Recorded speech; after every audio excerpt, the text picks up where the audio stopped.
A very good morning, everyone. Welcome to Bible Connect. This is week 8, day 2. We've been going through the Bible and we are studying the book of Leviticus just now. Leviticus is a book that many people find challenging, and over the last few days we've looked at things like the sacrificial system that God required of the Israelites, and we've talked about how the various sacrifices were to point forward to the need of an ultimate sacrifice that God would make on behalf of the people, the sacrifice of the Messiah, who we believe is Jesus, who was a sin offering, who died on the cross of Calvary for the sins of the world, that whoever puts their trust in him should not perish but have eternal life. In other words, Jesus reconciled us and brought us to God so that we can come into the presence of God, as the book of Hebrews tells us, which we've also been studying in the New Testament. We began yesterday reading into some of the laws surrounding ritual and ceremonial purity that God gave to the Israelites. Now, these laws can be very complicated and difficult for us to understand in this day and age, and it's important to say that they weren't strictly about hygiene and things like that, although that was an element of it. But when the Bible refers to things being clean and unclean, it's usually talking about something that is ritualistic and to do with worship around the tabernacle of God's presence and dwelling in the Old Testament. And as Christians, we believe that Jesus, through his life, death, and resurrection, has fulfilled many of the ceremonial obligations through the purity of his life and the perfect sacrifice on the cross of Calvary. And so we no longer practice these aspects of the ceremonial law, but we do practice the Ten Commandments and aspects of what's called the moral law. Nonetheless, we'll read these passages today, which surrounds laws around skin diseases, laws around purification following childbirth, various things like that. But just to say, in terms of the cleanliness and the uncleanliness, there were dietary restrictions, there were skin diseases, there were laws around bodily discharges, around childbirth, and around contact with the dead.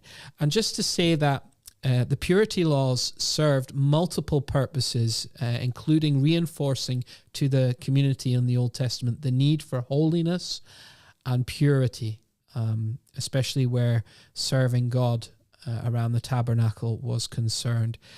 And also, many of the purity laws were also in place to protect the Israelites at that time from physical and moral impurity. The laws were to be understood in the context of God's holiness and the need for people to be pure in his presence. And of course, it's the sacrifice of Jesus in the New Testament that makes his people pure so that they can serve God in the world. Okay, so with that in mind, let's now read the Bible today. The Lord said to Moses, "Say to the Israelites, a woman who becomes pregnant and gives birth to a son will be ceremonially unclean for 7 days, just as she is unclean during her monthly period. On the 8th day, the boy is to be circumcised."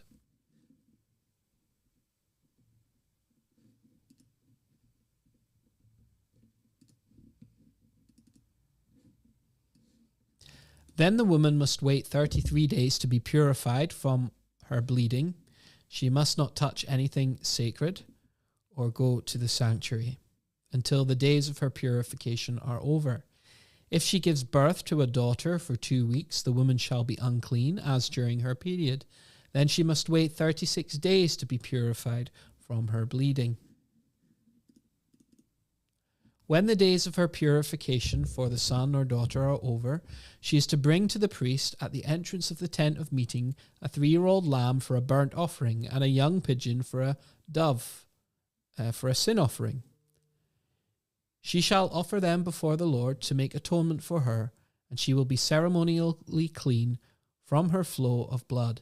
These are the regulations for the woman who gives birth to a boy or a girl.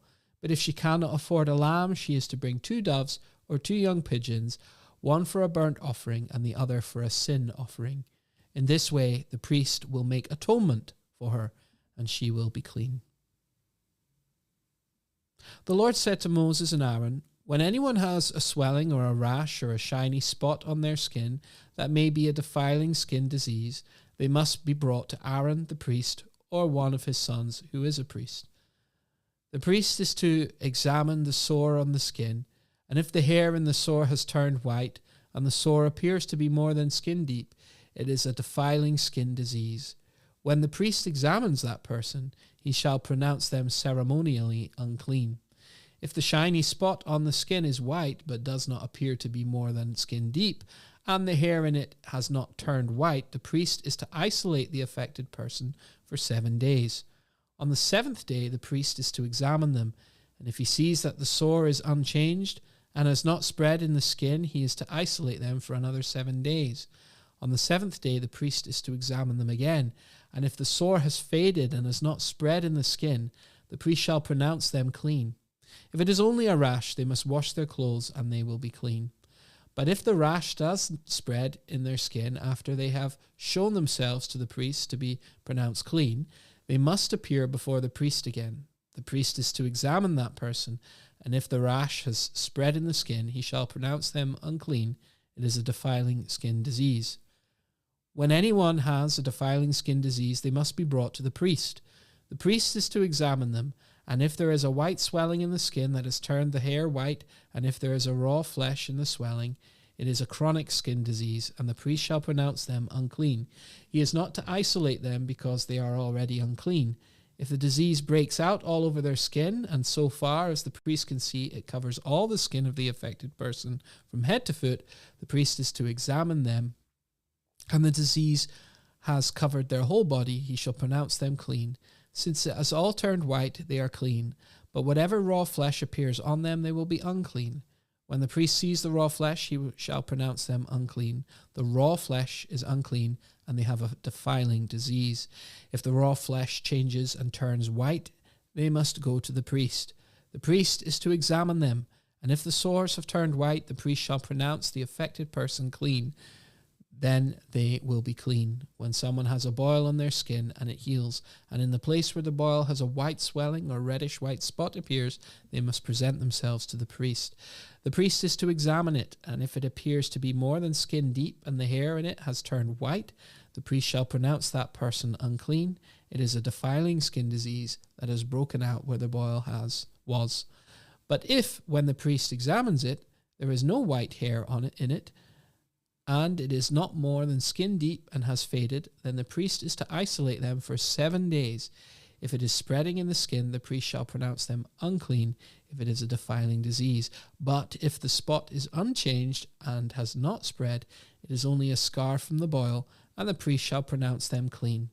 When someone has a burn on their skin and a reddish white and white spot appears in the raw flesh of this burn, the priest is to examine the spot, and if the hair in it has turned white, it appears to be more than skin deep. It is a defiling disease that is broken out in the burn. The priest shall pronounce them unclean. It is a defiling skin disease. But if the priest examines it and there is no white hair in the spot, and if it is not more than skin deep and has faded, then the priest is to isolate them for 7 days. On the 7th day, the priest is to examine that person, and if it is spreading in the skin, the priest shall pronounce them unclean. It is a defiling skin disease.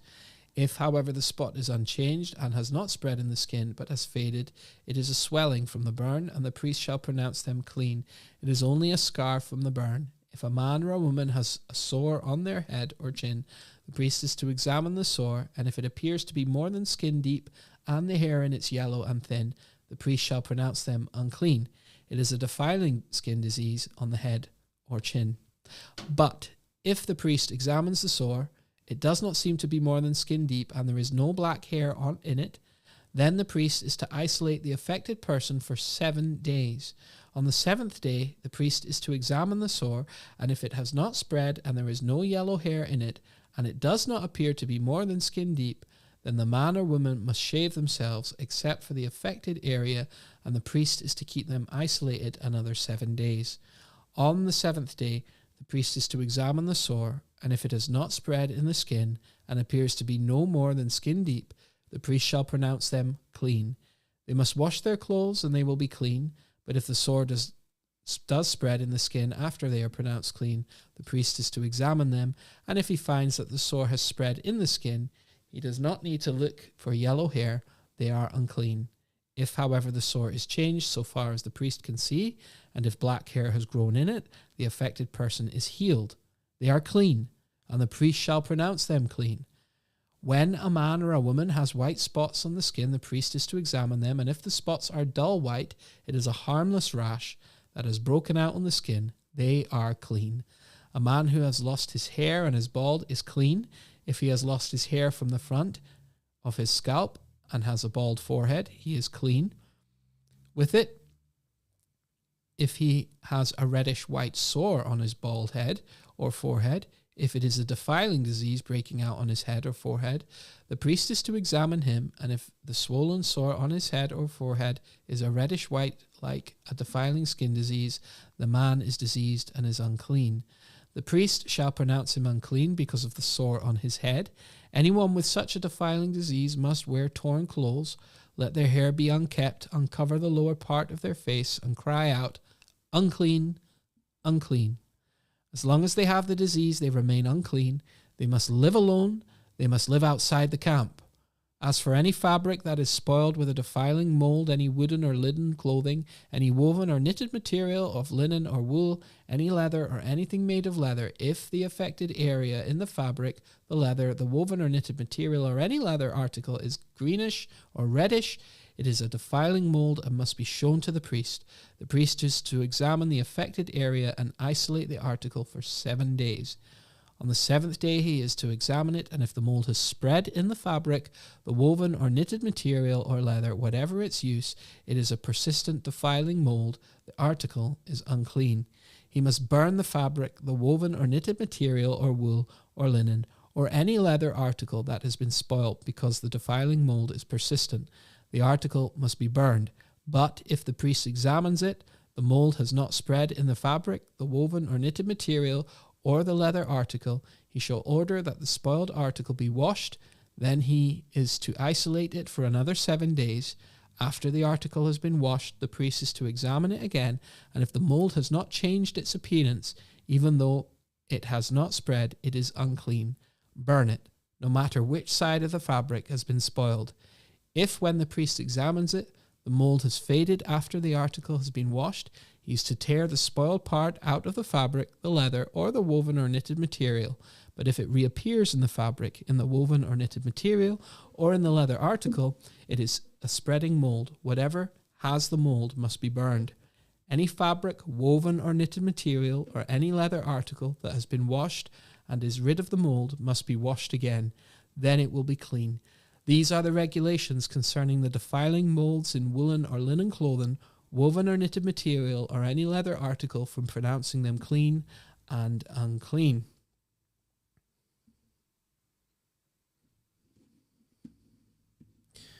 Okay. So as you can see there are all these laws surrounding folks with skin diseases, and you can imagine in the New Testament how difficult it would have been for people with leprosy. Now, bearing in mind, one of the amazing miracles that Jesus did with leprosy was cure leprosy, and it's interesting that whatever a leper touched would be unclean, and they would be ceremonially unclean. So you can imagine the scandal with the Pharisees and others that Jesus didn't just pronounce lepers clean, but he actually made the point of touching them, which would have made, in ordinary circumstances, would have made Jesus ceremonially unclean and unable to come into the assembly in the presence of God.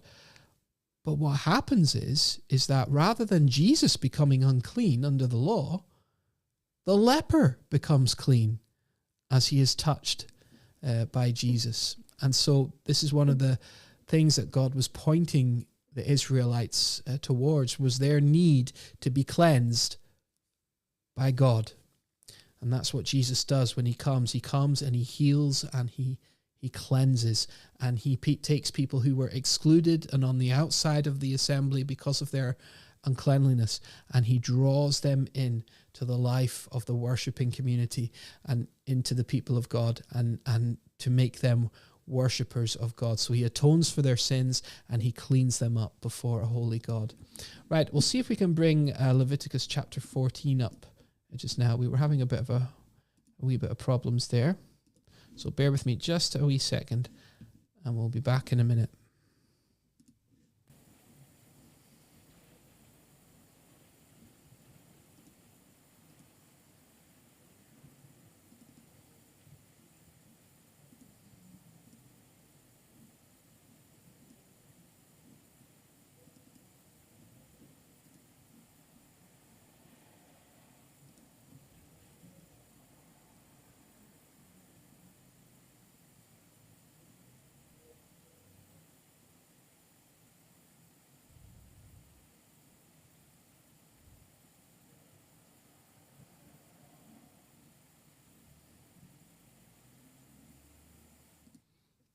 Okay, and we're back.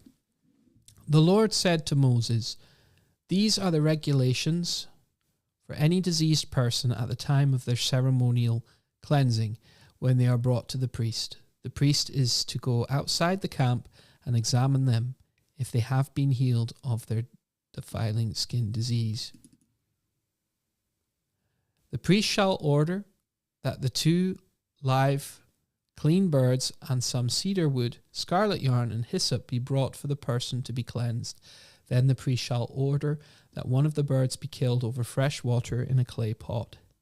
He is then to take the live bird and dip it, together with the cedar wood, the scarlet yarn, and the hyssop, into the blood of the bird that was killed over the fresh water. 7 times he shall sprinkle the one to be cleansed of the defiling disease, and then announce them clean. After that, he is to release the live bird in the open fields. The person to be cleansed must wash their clothes, shave off all their hair, and bathe with water, and they will be ceremonially clean. After this, they may come into the camp, but they must stay outside their tent for 7 days. On the 7th day, they must shave off all their hair. They must shave their head, their beard, their eyebrows, and the rest of their hair. They must wash their clothes and bathe themselves with water, and they will be clean. On the 8th day, they must bring 2 male lambs and 1 ewe lamb, a year old, each without defect, along with 3/10 of an ephah of the finest flour mixed with olive oil for a grain offering, and 1 log of oil. The priest who pronounces them clean shall present both the one to be cleansed and their offerings before the Lord at the entrance to the tent of meeting. Then the priest is to take 1 of the male lambs and offer it as a guilt offering, along with the log of oil. He shall wave them before the Lord as a wave offering. He is to slaughter the lamb in the sanctuary area where the sin and the burnt offering are slaughtered. Like the sin offering, the guilt offering belongs to the priest. It is most holy. The priest is to take some of the blood of the guilt offering and put it on the lobe of the right ear of the one to be cleansed, on the thumb of their right hand, and on the big toe of their right foot. The priest shall then take some of the log of oil, pour it on the palm of his own left hand, dip his right finger into the oil in his palm, and with his finger sprinkle some of it before the Lord 7 times. The priest is to put some of the oil remaining on his palm on the lobe of the right ear of the one to be cleansed, on the thumb of their right hand, and on the big toe of their right foot, on top of the blood of the guilt offering. The rest of the oil in his palm the priest shall put on the head of the one to be cleansed and make atonement for them before the Lord. Then the priest is to sacrifice the sin offering and make atonement for the one to be cleansed from their uncleanliness. After that, the priest shall slaughter the burnt offering and offer it on the altar together with the grain offering, and make atonement for them that they will be clean. If, however, they are poor and cannot afford these, they must take 1 male lamb as a guilt offering to be waved to make atonement for them, together with 1/10 of an ephah of the finest flour mixed with olive oil for a grain offering, a log of oil, and 2 doves or 2 young pigeons, such as they can afford, one for a sin offering and the other for a burnt offering. On the 8th day they must bring them for their cleansing to the priest at the entrance to the tent of meeting before the Lord. The priest is to take the lamb for the guilt offering together with the log of oil and wave them before the Lord as a wave offering. He shall slaughter the lamb for the guilt offering and take some of its blood and put it on the lobe of the right ear of the one to be cleansed, on the thumb of their right hand, and on the big toe of their right foot. The priest is to pour some of the oil into the palm of his own left hand, and with his right forefinger sprinkle some of the oil from his palm 7 times before the Lord. Some of the oil on his palm he is to put on the same places. He put the blood of the guilt offering on the lobe of the right ear of the one to be cleansed, and on the thumb of their right hand, and on the big toe of their right foot. The rest of the oil in his palm the priest shall put on the head of the one to be cleansed, to make atonement for them before the Lord.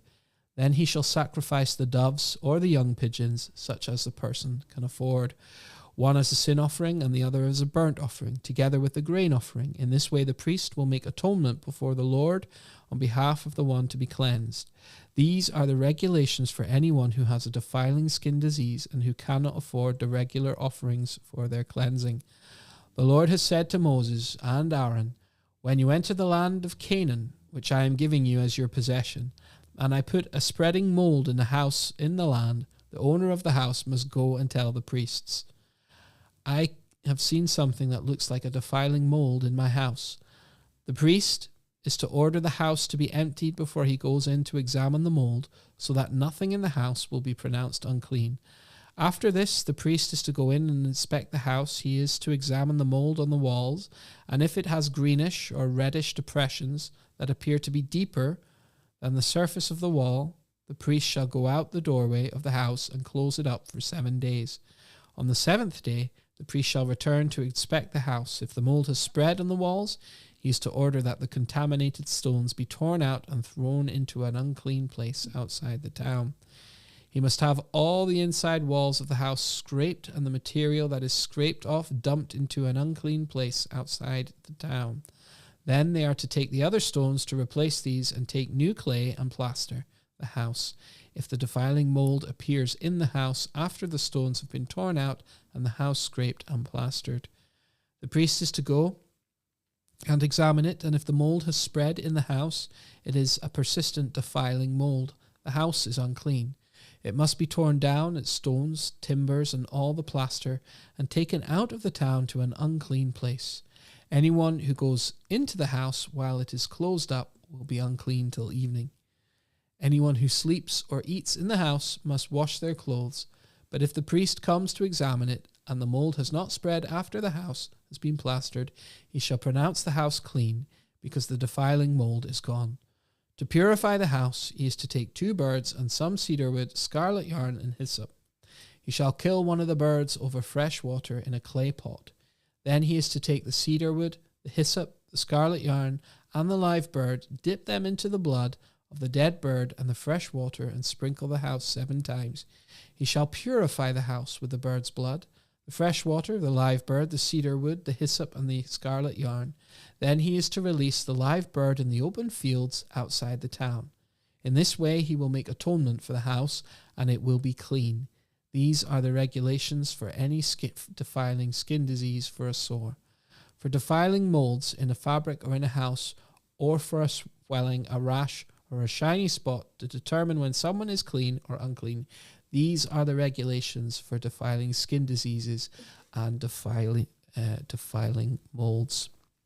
Okay, so that concludes our readings for today on all the cleanliness and uncleanliness stuff for the Israelites. And like I was saying, it was to show them their need for, as much as ritualistic purity, for moral purity before God. In many ways, it was a teaching lesson by how they were to live, of the importance of cleanliness and holiness before a living God. Psalm 111.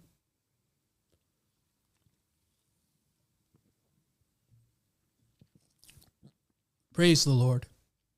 I will extol the Lord with all my heart, in the council of the upright and in the assembly.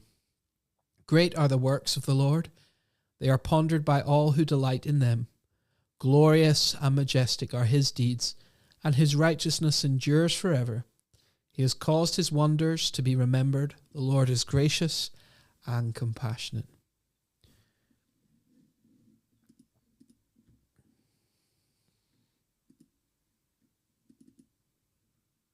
He provides food for those who fear him.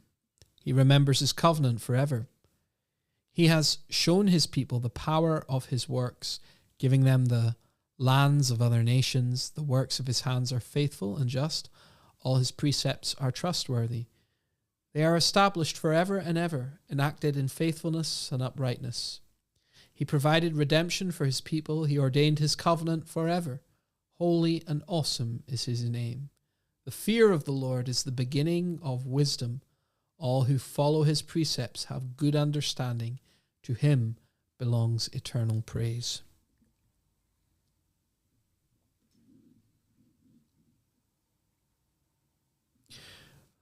Okay, so a really important passage in Hebrews today because it refers to the role of the high priest, which is something we've been reading about in Leviticus. The high priest who had to make atonement for the people, especially with regards to cleanliness, uncleanliness, and the various sins that they may have committed.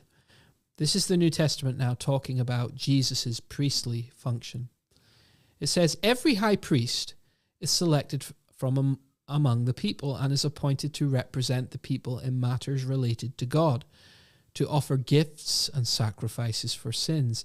He is able to deal gently with those who are ignorant and are going astray, since he himself is subject to weakness.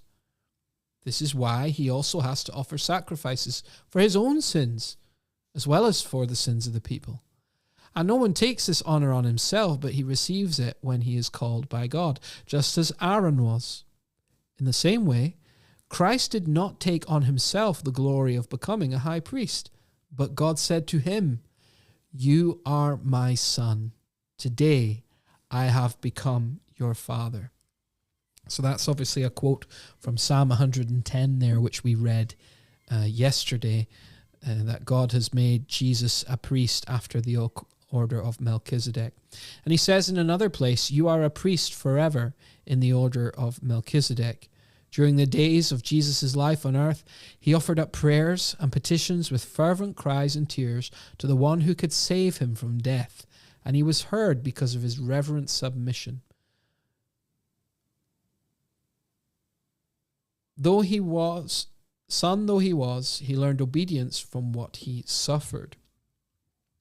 And once made perfect, he became the source of eternal salvation for all who obey him, and was designated by God to be high priest in the order of Melchizedek. We have much to say about this, but it is hard to make it clear to you because you no longer try to understand. In fact, though by this time you ought to be teachers, some of you need someone to teach you the elementary truths of God's word all over again. You need milk, not solid food. Anyone who lives on milk, being still an infant, is not acquainted with the teaching about righteousness. But solid food is for the mature, who by constant use have trained themselves to distinguish good from evil. Okay, folks. So, what's being said there is that Jesus has become for us a high priest, but a priest of a different kind, not a priest according to the Mosaic law that we've been reading about in Leviticus and Exodus, but a priest after the order of Melchizedek. Now, if you remember, Melchizedek was a character that Abraham met after he had gone to war with some of the kings. And Melchizedek was a mysterious figure in some ways, in that he was the king of Jerusalem, but we didn't seem to know much about his origin or where he came from. And Abraham gave to him a tenth of all that he had, and he was a priest, it was said, of God. So there was an order of priests that came about before the Mosaic law that was given, and we're told that Jesus is a priest of this kind because Jesus wasn't directly a descendant of Aaron. Only Aaron, descendants of Aaron could be the high priest, but Jesus was a priest of a greater kind. If you have any questions about that, I'd be happy to answer them. I have also written a musical arrangement based on Psalm 110, which talks about how Jesus is the priest, which is referred to in Psalm 110. So do get in touch if you'd like to hear that song. God bless you, and we'll see you tomorrow for another Bible Connect.